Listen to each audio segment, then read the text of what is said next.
মানুষ দুনিয়া ছেড়ে চলে যাবে এ কথাই ঠিক, আজ হোক আর কাল হোক। আল্লাহ রাসূলকে জিজ্ঞাসা করা হয়েছিল সবচেয়ে বুদ্ধিমানকে, তা আল্লাহ রাসূল উত্তরে বললেন যে মরণকে স্মরণ করতে পারে সেই বুদ্ধিমান।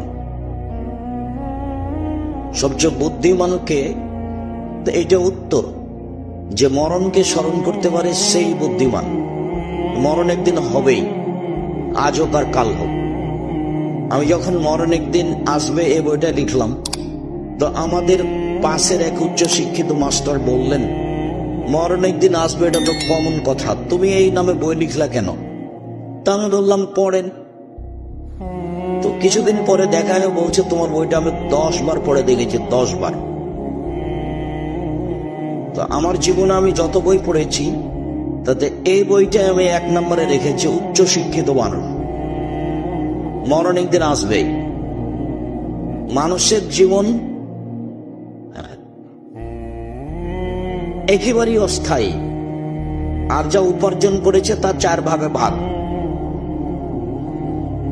যা খায় তা পায়খানা, মা কালা ফাফনা।